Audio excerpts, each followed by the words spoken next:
رسول الله سيدنا ومولانا محمد ابن عبد الله وعلى آله وصحبه ومن والاه ولا حول ولا قوة إلا بالله أما بعد. Syukur alhamdulillah, pada waktu yang mulia di waktu maghrib ini Allah Subhanahu wa taala berikan kepada kita semua taufik, inayah, pertolongan, hidayah, petunjuk dari Allah Subhanahu wa taala hingga kita semua dapat berkumpul di dalam masjid yang penuh dengan keberkahan ini, mengkaji bersama, mendengarkan bersama kitab Asy-Syifa bi Ta'rif Huquqil Mustafa karya Al-Qadhi Abdul Fadl Iyad bin Musa Al-Yahsubi. Semoga apa yang kita kaji nantinya akan membawa manfaat bagi kita, membawa keberkahan bagi kita bersama, dan bertambahlah kecintaan kita kepada Rasul sallallahu alaihi wasallam, dan dijadikan kita, dimasukkan kita ke dalam rombongan dan golongan beliau kelak kita dapat berkumpul bersama beliau di surganya Allah Subhanahu wa taala. Dan berkat kita mengkaji kitab Asy-Syifa ini, insyaallah akan menjadi kesehatan bagi kita semua, sehat zahir kita, sehat batin kita. Allah hilangkan segala macam penyakit dari tubuh-tubuh kita, khususnya penyakit-penyakit hati kita semuanya dibersihkan dan disucikan oleh Allah hingga kita dapat memandang wajah Rasul sallallahu alaihi wasallam. Amin ya rabbal alamin. Alhamdulillah. Sebelumnya Al-Fakir mohon maaf apabila duduk di atas kursi ini hanya menjalankan perintah. Kemudian kitab yang kita kaji ini adalah kitab yang istimewa, Asy-Syifa karya Qadhi Iyad. Ini banyak dibaca oleh para salaf dan mereka pun sangat menyukai kitab ini. Bahkan mereka pun bernadar kalau ada memiliki hajat, mereka sedang memiliki hajat, mereka bernadar untuk membaca kitab ini. Dan dengan nadarnya mereka Allah Subhanahu wa taala kabulkan itu hajatnya karena membaca kitab ini. Insyaallah kita semua mendapat keberkahan dari apa yang akan kita baca, dan insyaallah hajat-hajat kita semuanya, keluarga kita ijabah oleh Allah Subhanahu wa taala. Amin ya rabbal alamin. Alhamdulillah, kita sekarang sudah masuk di dalam al-faslus sadis. Kita masuk ke dalam fasal ke-6 dari al-qismul awal, pembagian pertama yang ada di dalam kitab Asy-Syifa. Di dalam fasal ke-6 ini kita akan membahas fima warada min qaulihi ta'ala, di dalam firman-firman Allah Subhanahu wa taala tentang Nabi kita Muhammad sallallahu alaihi wasallam, yang mana ayat-ayat itu menjelaskan tentang bagaimana kasih sayang dan memuliakannya Allah Subhanahu wa taala kekasihnya, yaitu Nabi kita Muhammad sallallahu alaihi wasallam. Qala ta'ala, Allah Subhanahu wa taala berfirman, Taha ma anzalna 'alaikal Qur'ana litashqa. Pasal ini beliau mulai dengan surat Taha. Ini surat Taha. Taha sendiri para ulama itu ada perbedaan pendapat di dalam menafsirkan surat Taha.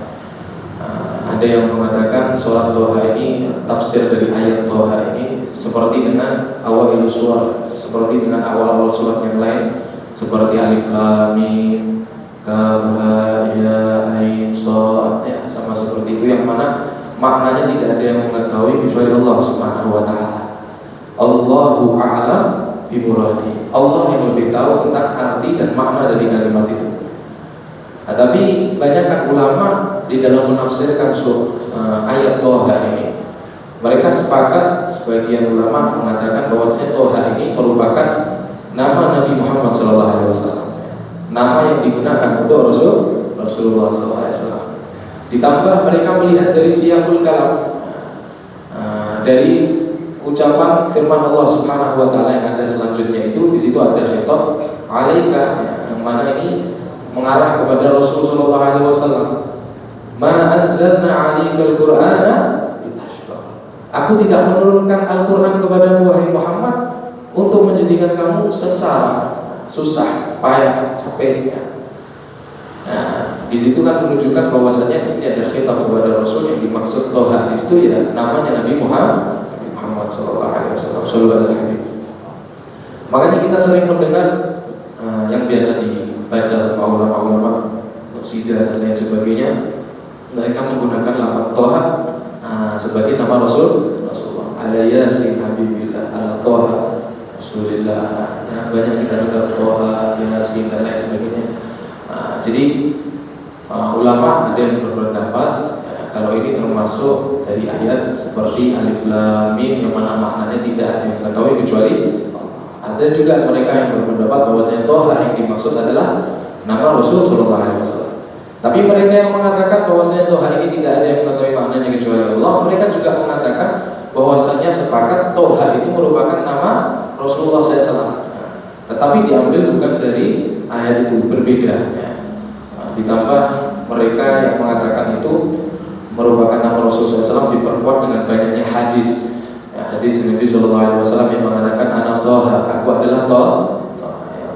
Nabi SAW namanya banyak. Banyaknya nama itu menunjukkan atas kemuliaan seseorang. Semakin banyak nama, semakin mulia.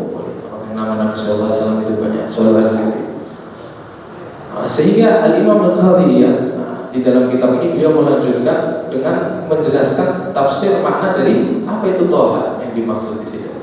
Maka beliau mengatakan Qila Toha ismun min asma'ihi Sallallahu Alaihi Wasallam. Dikatakan bahwasanya Toha itu merupakan nama dari nama-namanya Nabi Muhammad. Ada juga pendapat yang mengatakan huwa ismullah, itu namanya Allah Subhanahu wa taala. Ada lagi yang mengatakan maknanya ya rajul, wahai seseorang. Ada lagi yang mengatakan maknanya ya insan, wahai manusia. Jadi ini di sini beliau menerangi banyak maknanya Toha itu banyak. Nah, ini manfaatnya ngaji seperti ini. Supaya kita kalau baca Quran kita ingat Toha pernah diterangi dulu maknanya seperti ini. Jadi banyak ulama menafsirkan itu Toha. Ada juga yang mengatakan kira hiya huruf muqatta'ah li ma'an. Toha ini adalah huruf yang terpotong-potong. Jadi bukan satu kalimat utuh, tapi terpotong-potong limaan, memiliki banyak makna. Di situ diterangkan kalau Al-Wasiti, Imam Wasiti mengatakan yang dimaksud Toha adalah Arada ya Tahir ya Hadi. Yang dimaksud oleh Allah Subhanahu wa taala adalah Allah memanggil Nabi Muhammad SAW dengan panggilan sebutan ya Tahir ya Hadi. Nabi yang suci yang memberi petunjuk kepada umat. Wakila ada lagi pendapat ini yang sering kita dengar. Toha itu apa? Yaitu amrun minal waqi. Toha itu adalah perintah Allah Subhanahu wa taala yang diambil dari kalimat al-wad. Apa itu al-wad? Yang dimaksud adalah menapakkan kaki. Menapakkan kaki. Wal ha kinayah 'anil ardi. Jadi to'nya itu maksudnya diambil dari kalimat wad, menapakkan kaki. Sedangkan haknya adalah kinayah dari bumi. Gimana sih keterangannya? Artinya ihtamid 'alal ardi biqadamai. Bersandarlah kepada bumi, letakkan kaki kamu kepada bumi keduanya dengan dua kaki. Wala tud'ib nafsaka bil i'timad 'ala qadamin wahidah. Dan janganlah kamu Rasulullah kamu membuat diri kamu capek dengan meletakkan kaki kamu hanya satu di muka bumi. Makanya Allah Subhanahu wa taala berfirman selanjutnya itu ma anzalna 'alaikal qur'ana litasqa. Aku ini tidak menurunkan Al-Qur'an kepada wahai Muhammad untuk membuat kamu sengsara. Jadi supaya lebih masuk bagi kita semua, kita harus tahu kenapa sih ayat ini turun. Di sini beliau menjelaskan, jadi ayat ini turun itu di saat Nabi Sallallahu Alaihi Wasallam yatakallafu minas sahar wa ta'ab wa qiyamil lail. Jadi Rasulullah SAW itu memaksakan dirinya. Beliau itu merasa bahwasanya ibadah sholat ini kalau dengan dua kaki masih ringan. Ini Rasulullah, jangan samakan sama kita. Kita harus niru sama Rasulullah SAW. Lihat beliau mujahadah. Walaupun beliau sudah dipasti masuk surga, walaupun beliau pemimpin dan lain sebagainya, tapi lihat mujahadahnya Rasul. Beliau ini merasa orang sholat kok pakai dua kaki, ini berdirinya dengan dua kaki ini masih ringan. Sehingga beliau itu dalam malam beliau begadang begadang, capek untuk sholat dan beribadah kepada Allah Subhanahu wa Ta'ala dengan mengangkat kakinya satu. Jadi sholatnya sambil mengangkat kaki satu, bersandar sama kaki yang satu diangkat sama Nabi Muhammad SAW. Maka Allah Subhanahu wa Ta'ala melihat kekasihnya sampai seperti itu, Allah merasa kasihan. Allah sayang kepada Nabi. Seperti pasal ini yang kita bahas, kasih sayang Allah kepada Rasulullah. Allah sayang sama Nabi. Allah nggak mau Nabi itu memberatkan dirinya sampai seperti itu. Makanya Nabi Allah Subhanahu wa Ta'ala memerintahkan kepada Nabi, wahai Muhammad, letak kaki kamu yang satu. Jangan kamu buat jelek diri kamu. Kenapa? Karena aku mengutus engkau, aku menjadikan kamu ini, menurunkan kepadamu Al-Quran bukan untuk kamu menjadi manusia yang sesat. Inilah rahmatnya Allah Subhanahu wa Ta'ala kepada Nabi Muhammad SAW. Dan kalau kita lihat, kita sering mendengar kisah bahwasanya bagaimana Sayyidina Umar bin Khattab, beliau itu mendapat hidayah melalui Allah Subhanahu wa Ta'ala ketika mendengarkan bacaan dari adiknya yang membaca surat Toha. Ketika beliau datang ke rumah adiknya, dia itu lagi mengkaji membaca surat Toha. Sayyidina Umar bin Khattab yang dulunya ingin memerangi Nabi, yang ingin membunuh Nabi SAW, dapat hidayah melalui surat ini. Dengan dua huruf, dengan ayat Toha, terus Sayyidina Umar mendapatkan petunjuk dari Allah Subhanahu wa Ta'ala. Ayat ini ayat dan surat yang luar biasa. Bahkan para salaf, mereka para salaf itu sangat suka dengan surat Toha, hingga mereka itu mengajarkan kepada anak-anaknya, keluarganya untuk mudawamah terus membaca surat Toha. Ya. Setiap hari membaca surat. Bahkan Habib Hasan bin Abdullah Syatiri, beliau di antara ijazahnya beliau memberikan kepada santri-santrinya dan orang-orang yang meminta ijazah kepada beliau untuk membaca surat Toha qabla al-fajr, sebelum subuh. Di antara khasiatnya ini banyak. Di antaranya khasiatnya adalah bitausil rizq, untuk meluaskan rezeki. Ya. Dan ini mujarab. Ya. Banyak ulama-ulama dan orang-orang soleh mereka mengamalkan ini. Bahkan tidak sedikit di pondok-pondok sebelum fajar. Kalau nggak bisa sebelum fajar, setelah fajar, ya, mereka membaca surat Toha. Sallallahu alaihi wasallam. Kemudian di sini disebutkan riwayat hadis, akhbar al-Qadhi Abu Abdullah Muhammad bin Abdul Rahman wa ghairu wahid, dan tidak dari satu orang saja, al-Qadhi Abdul Walid al-Baji ijazah. Pemin aslihi naqaltu, dan dari aslinya pun aku menukilkan. Qala haddatsana Abu Dzar al-Hafidz, haddatsana Abu Muhammad al-Hamawi, haddatsana Ibrahim bin Khuzaimah asy-Syasi, haddatsana Abdullah bin Humaid, haddatsana Hasyim bin Qasim an Ja'far bin Rabi' bin Anas. Riwayat hadis yang menyebutkan bahwasanya Nabi sallallahu alaihi wasallam idza shalla qama 'ala rijlin wahidah wa rafa'a al-ukhra. Hadis yang menerangkan bahwasanya Nabi Muhammad SAW itu kalau sholat, beliau berdiri di atas satu kaki, dan satu kakinya yang lain beliau letakkan. Maka Allah Subhanahu wa Ta'ala pun menurunkan surat, menurunkan ayat Toha. Yakni yang dimaksudkan dari Toha itu apa? To'il arda ya Muhammad, letakkan ke bumi wahai Muhammad. Apa yang diletakkan? Kakinya yang satu. Ma anzalna 'alaikal Qur'ana, kami tidak menurunkan Al-Quran kepada Muhammad untuk menjadikan kamu sengsara. Illa tadhkiratan liman yakhsha, kecuali Allah Subhanahu wa Ta'ala menurunkan Al-Quran ini sebagai pengingat, sebagai nasihat, peringatan bagi siapa? Liman yakhsha, bagi orang yang takut kepada Allah Subhanahu wa Ta'ala. Dan peringatan ini penting buat kita, ya ikhwani. Peringatan ini sangat penting dan harusnya kita sangat suka dengan peringatan. Misalnya kita sedang berjalan melewati jembatan yang akan roboh, atau kita sedang berjalan melewati suatu hal yang berbahaya di depan kita. Kalau ada orang yang mengingatkan kita, mungkin namanya peringatan itu rata-rata nggak enak. Kelihatannya nggak enak, tapi itu untuk manfaat bagi kita supaya kita tidak jatuh, supaya kita tidak celaka. Begitu pula Al-Quran ini Allah turunkan untuk memperingatkan hamba-hambanya. Walaupun kelihatannya gak enak, jangan kamu berbuat ini, nanti kamu akan mendapat siksa yang pedih. Jauhilah ini supaya kamu tidak masuk ke neraka. Kelihatannya menakutkan, siksaan, neraka dan lain sebagainya. Tetapi ini merupakan suatu hal yang akan membawa kita bahagia nanti kelak di akhirat. Makanya tidak semua orang mampu mengindahkan yang namanya nasihat. Tidak semua orang, hanya orang-orang yang diberi Allah petunjuk, liman yakhsha, yang takut kepada Allah Subhanahu wa taala. Kalau nggak ada takutnya, dia tidak mengindahkan itu nasihat. Dia tidak mengindahkan peringatan, dia merasa nggak butuh dan merasa sombong dengan itu semuanya. Jadi di sini wala khafa, kata beliau, bima fi hadza kullihi min al-ikram wa husnul muamalah. Ayat ini menerangkan tentang bagaimana Allah memuliakan Nabi Muhammad SAW. Allah Subhanahu wa taala memperlakukan Nabi Muhammad SAW dengan perlakuan yang indah. Rasulullah, Allah tidak mau melihat Rasulnya capek, susah gampangnya. Makanya kita pun kalau ibadah itu semampu kita.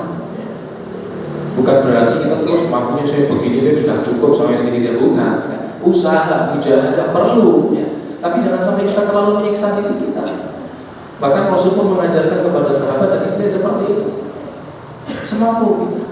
Jangan terlalu memaksakan begitu berat kita, sehingga kita sampai meninggalkan yang lain dan nanti bisa sakit dan lain sebagainya. Kenapa? Karena semua itu butuh hak, ada haknya. Tubuh kita juga punya hak yang harus dijaga, yang harus dirawat, yang harus diperhatikan. Dan inilah indahnya ajaran Islam. Wa in ja'alna Taha min asma'i sallallahu kama qila aw ju'ilat qasaman da'ikal fasl bima qablah. Kata beliau, kalau kita jadikan Taha itu termasuk dari nama-namanya Rasulullah SAW seperti tadi yang disebutkan di dalam riwayat, atau kita jadikan sumpah, maka ini adalah cocok ya, kembali kepada yang sebelumnya. Kalimat firman-firman setelahnya ini cocok untuk kembali kepada yang sebelumnya. Kemudian setelah pembahasan awal ini kita selesai, وَمِثْلُ هَذَا مِنْ نَمَةِ الشَّفَقَةِ وَالْمَبَرَّةِ. Begitu pula ayat yang menerangkan contoh-contoh kasih sayang dan kebaikan Allah Subhanahu wa taala kepada Rasul. Yaitu firman Allah Subhanahu wa taala, فَلَعَلَّكَ بَاخِعٌ نَفْسَكَ عَلَى آثَارِهِمْ إِنْ لَمْ يُؤْمِنُوا بِهَذَا الْحَدِيثِ. Ini ayat, ini ceritanya Nabi SAW itu merasa sedih. Beliau merasa sedih karena ketika beliau berdakwah, ketika beliau mengajak sahabat-sahabat, mengajak umat untuk memeluk ajaran Islam, beriman kepada Allah dan Rasulnya, banyak orang-orang kafir itu menolak Nabi SAW. Yang tidak menerima banyak sekali. Maka ketika itu Nabi SAW merasa sedih, hingga Allah Subhanahu wa taala pun menghibur dari Nabi Muhammad SAW. Ya. Janganlah kamu berlarut-larut dalam kesedihan yang akan membahayakan dirimu, wahai kekasihku Muhammad. Kalaupun mereka tidak mau beriman, kalaupun mereka tidak mau mendengarkan ucapan-ucapan ini, kamu jangan sampai membahayakan dirimu, membinasakan dirimu. Qatilun nafsaka, sampai kamu ingin membunuh dirimu, jangan sampai kamu membinasakan diri. Ini di sini kita melihat bagaimana semangatnya Rasulullah SAW untuk mengajak umat ini memeluk ajaran Islam. Semangatnya Nabi di dalam berdakwah sampai beliau itu merasa sedih di sana. Ketika beliau melihat orang-orang ini kok tidak mau percaya, tidak mau memeluk ajaran Islam. Dan disinilah Allah menyenangkan hati Rasulullah SAW. Allah kasihan, wahai Muhammad, kamu jangan sedih. Kalau mereka tidak mau beriman, kamu tidak usah sedih. Bahkan di dalam ayat yang lain Allah dengan arti makna yang sama, Allah berfirman, la'allaka bakhil nafsaka alla yakunu mu'minin. Jangan kamu itu berlalu dalam kesedihan sampai kamu ingin mencelakai diri kamu, ya, membinasakan dirimu ketika mereka orang-orang itu tidak mau beriman. Ya.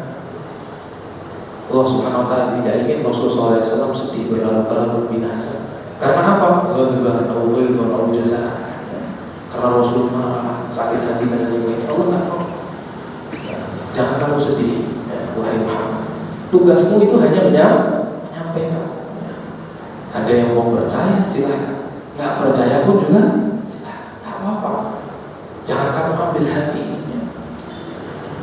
Dan ini pun Allah sering mengingatkan Nabi Muhammad SAW dengan ayat-ayat seperti ini, dengan makna-makna seperti ini. Allah Subhanahu Wa Taala sering menghibur sampai Allah Subhanahu Wa Taala dalam ayat lain pun mengatakan, Inna sya'nu nazzil alaihi minas sama'i ayatan fadallaka a'naquhum laha khadirin. Kalau aku mau, wahai Muhammad, aku akan buat mereka ini, turunkan kepada mereka ini ayat-ayat dari langit, sehingga leher-leher mereka pun akan aku buat dalam keadaan tunduk kepada ayat-ayat. Allah Subhanahu Wa Taala mengatakan kepada Nabi-Nya, Muhammad, kalau aku menginginkan, ya, aku akan turunkan ayat-ayat dari langit dan aku akan buat menjadi leher-leher mereka itu patuh dan tunduk. Tetapi ini memang jalanku, ya seperti itu. Ada yang beriman, ada pula yang tidak beriman. La ilaha illallah Rasulullah. Wa min hadzal bab, termasuk juga dengan dalam bab ini kita melihat firman Allah Subhanahu Wa Taala, fasdaq bima tu'mar wa a'rid 'anil musyrikin. Ketika Allah Subhanahu Wa Taala memerintahkan kepada Nabi Muhammad SAW untuk dakwah, nyata-nyata, syiarkanlah, tampakkanlah dengan apa yang telah diperintahkan kepadamu. Wa a'rid 'anil musyrikin, dan berpalinglah kamu dari orang-orang musyrik. Sampai Allah mengatakan, berpaling aja kamu dari orang-orang musyrik. Mereka yang tidak mau mendengar kamu, mereka yang tidak mengindahkan ajakan kamu. Perhatian sekali Allah Subhanahu Wa Taala kepada Nabi Muhammad SAW. Seperti tadi kaki diangkat satu, Allah Subhanahu Wa Taala letakkan ta'il Allah, letakkan ke bumi. Kalau di sini menerangkan Rasulullah Subhanahu Wa Taala yang tidak ingin Nabi Muhammad berlarut dalam kesedihan. Jadi dari dua ayat ini saja kita baca, dari beberapa ayat kita bisa melihat bagaimana kasih sayang Allah Subhanahu Wa Taala yang begitu besar kepada Nabi Muhammad SAW. Dan bagaimana kehebatan Nabi SAW di dalam berusaha mengajak umat ini memeluk iman dan Islam. Bukan cuma mengajak, tapi beliau pun praktek. Bukan cuma dengan lisan, tapi praktek. Makanya Nabi Muhammad SAW pun mengangkat, sholat dua kaki ini masih ringan, diangkat satu kakinya. Ini Nabi ingin mencontohkan mujahadahnya sampai seperti itu. Sampai di dalam hadis Sayyidah Aisyah di dalam hadis Rasulullah SAW itu sholat hatta tawarramat qadamah, sampai kakinya itu bengkak. Sampai Sayyidah Aisyah pun berkata kepada Rasulullah SAW, ya Rasulullah, Allah Subhanahu Wa Taala itu sudah mengampuni semua dosa-dosa kami. Mata qadama min dzambika wa mata akhir. Dosamu terdahulu dan dosamu yang akan datang semua sudah diampuni sama Allah Subhanahu Wa Taala. Kenapa kok masih sampai seperti ini? Sampai bengkak kakinya, saudara. Kata Rasulullah SAW, afala akunu 'abdan syakur. Apakah aku tidak menjadi hamba yang bersyukur kepada Allah Subhanahu Wa Taala? Diangkat derajatnya, dimuliakan oleh Allah Subhanahu Wa Taala. Beliau bersyukur itu sampai sholat beliau keadaan bengkak. Kita bisa bayangin, kita sholat sebentar aja itu sudah merasa capek, lelah. Tapi Rasulullah SAW bengkaknya karena sholat. Kalau kita mungkin bengkaknya karena yang lain. Maka sungguh kita ini sebetulnya boleh kepada Nabi Muhammad. Dhalamtu sunnata man ahya dhalama ila anishtatat qadamahu qurrami warami. Kita ini telah boleh kepada ajaran Nabi Muhammad SAW, yang mana Rasulullah ini telah membawa ajaran ini sampai kaki beliau bengkak. Wasyadda min saghrin ahsya'ahu wa tawa tahta al-hijarati kashhan mutrafan adam. Yang mana Rasulullah SAW ini sampai beliau mengganjal perutnya dengan batu. Kulit beliau yang halus beliau ganjal dengan batu karena beberapa hari tidak memasukkan dari makanan. Nabi sampai seperti ini, sedang kita enak-enakan. Nabi yang sudah diampuni dosanya dan sudah pasti masuk ke dalam surga seperti itu, sedangkan kita jauh dari Rasulullah SAW. Atadhakuna Nabi yang begitu. Apakah kamu masih bisa tertawa? Kita bisa tertawa sedangkan Rasulullah melihat keadaan kita menangis, ya kawan. Jauh kita dari Rasulullah. Sholat 5 waktu kita tidak ada khusyuknya, ibadah kita tidak ada ikhlasnya. Sholat malam kita kosong, zikir kita kosong. Kita yang mengaku umat Rasulullah, tapi jauh dari suri tauladan Rasul sallallahu alaihi wasallam. La ilaha illallah Muhammad Rasulullah. Semoga kita semua bisa mengikuti ajaran Rasul sallallahu alaihi wasallam. Allahumma shalli ala Muhammad. Hingga Allah Subhanahu wa taala pun di dalam ayatnya ila qoulihi ta'ala wa laqad na'lamu annaka yadhiqu sadruka bima yaqulun. Lihat kasih sayangnya Allah sampai Allah mengatakan, aku tahu wahai Muhammad, kami mengetahui annaka yadhiqu sadruka, bahwasanya dada kamu itu sempit. Bima yaqulun, atas apa-apa, dengan apa-apa yang dikatakan sama mereka orang-orang kafir yang mereka menyakiti Rasul sallallahu alaihi wasallam. Kami tahu wahai Muhammad. Ila akhir surah. Wa qalu wa laqad istuzi'a bi rusulin min qablik. Dan Allah Subhanahu wa taala pun berfirman di dalam ayat yang lain. Kami mengetahui, dan Allah Subhanahu wa taala berfirman, wa laqad istuzi'a bi rusulin min qablik. Dan sungguh wahai Muhammad, rasul-rasul sebelummu itu mereka juga mendapatkan apa yang kamu dapatkan seperti kamu. Mereka juga fitnah, mereka juga dicaci, mereka juga didakwa dan lain sebagainya. Qala Makki, Al-Imam Makki dia mengatakan, sallallahu Allah Ta'ala bima dzakar. Allah Subhanahu wa taala itu ingin menghibur Nabi Muhammad dengan apa yang Allah sebutkan. Wa huwa 'alaihi ma yalqahu minal musyrikin, dan apa yang telah menimpa Nabi Muhammad SAW dari apa-apa yang diucapkan oleh orang-orang musyrik. Dan di sini Allah Subhanahu wa taala ingin memberitahu kepada Rasulullah bahwasanya orang-orang terdahulu, para nabi-nabi utusan seperti engkau terdahulu, mereka juga mendapatkan hal yang sama. Mereka difitnah, mereka dicaci, mereka diganggu, mereka dimusuhi, sama. Dan orang-orang yang terus mencaci, orang-orang yang terus memfitnah, itu mereka semua akan mendapatkan seperti yang didapatkan oleh orang-orang sebelumnya. Di sini Allah ingin menghibur Nabi Muhammad. Allah ingin menyanjung nabinya, membesarkan hati Rasulullah SAW. Dan yang perlu kita garis bawahi, di sini Rasulullah tidak merasa sedih diejek karena dirinya tidak mau diejek. Bukan Rasulullah SAW itu sedih karena dirinya diejek, bukan. Tetapi yang membuat Rasulullah SAW sedih itu adalah melihat kesesatan dari orang-orang kafir. Itu yang membuat Rasulullah sedih. Beda sama kita. Kalau kita dicaci, dimaki, sedih, kenapa? Karena kita diejek, kita direndahkan, kita dihina. Kalau Rasulullah bukan itu nggak masalah buat Nabi. Yang Rasulullah SAW sedihkan adalah orang-orang kafir. Mereka dalam kesesatan dan sebagainya. Rasul tidak mau melihat keadaan seperti itu. Jadi Allah Subhanahu wa taala menghibur hati kasihnya Rasul sallallahu alaihi wasallam. La ilaha illallah Muhammadur Rasulullah. Dan seperti itu juga di dalam ayat yang lain Allah menghibur Rasulnya. Allah berfirman, wa iyyukadzibuka faqad kudzibat rusul min qablik. Wahai Muhammad, kalau orang-orang itu mereka mendustakan kamu, maka ketahuilah Rasul-Rasul dan utusan-utusan terdahulu mereka juga sama didustakan oleh kaumnya. Dan termasuk yang dalam makna ini juga Allah Subhanahu wa taala mengatakan berfirman di dalam ayatnya, kadzalika ma atal ladzina min qablihim min rasulin illa qalu sahirun aw majnun. Begitulah tidaklah datang orang-orang dari sebelum kalian daripada utusan-utusan Allah Subhanahu wa taala kecuali mereka juga dikatakan sama orang sebagai tukang sihir, sebagai orang gila. Di sini ayat-ayat ini menjelaskan sebetulnya bukan hanya sekedar kita mendengar, tidak, bukan. Tetapi ini adalah kitab gimana caranya kita belajar. Kalau kita ingin mengikuti jalan Rasulullah SAW, kita harus tabah dan sabar seperti apa yang didapatkan oleh Rasulullah SAW.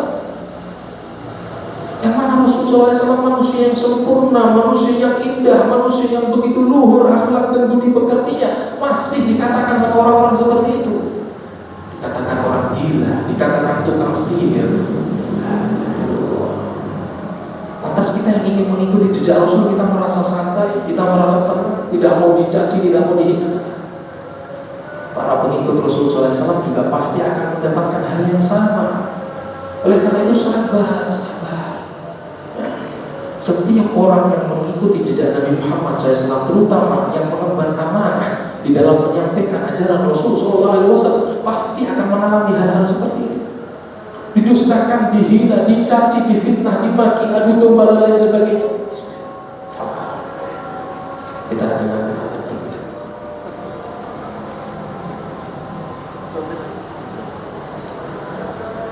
Sama seperti para Rasulullah terdahulu, yang mana mereka dicaci, dimaki, dikatakan tukang sihir, dikatakan orang-orang gila. Allahumma shalli ala Muhammad. Jadi jangan sampai kita sedih dengan ucapan-ucapan orang-orang yang ada. Isbir, bersabar. Sampai kapan? Sampai kita semua akan berjumpa dengan Rasulullah SAW. Sebagaimana kata Rasulullah SAW, isbir hatta talaquni 'alal khawf. Sabarlah kamu sampai kamu nanti berjumpa denganku di telaga. Nanti kita akan bertemu dengan Rasulullah SAW, insyaallah, dan dapat meminum air dari telaga Rasulullah SAW dengan tangan Rasulullah SAW, asal kita mau bersabar. Jangankan Rasul, Allah pun juga dikatakan sama orang-orang.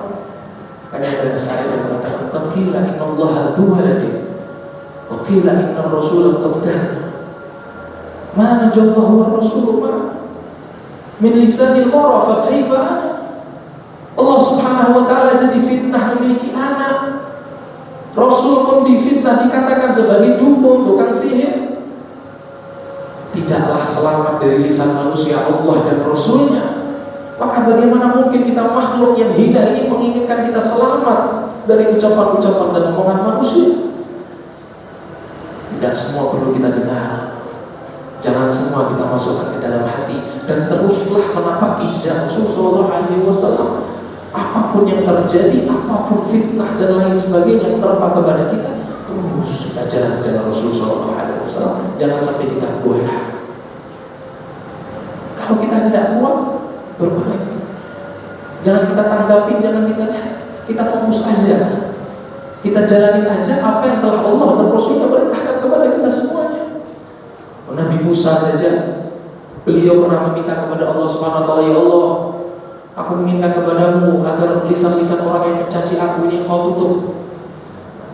Mulut-mulut mereka Engkau tutup, ya Rasul, ya Allah. Kenapa? Aku sudah tidak kuat dengan ucapan-ucapan mereka.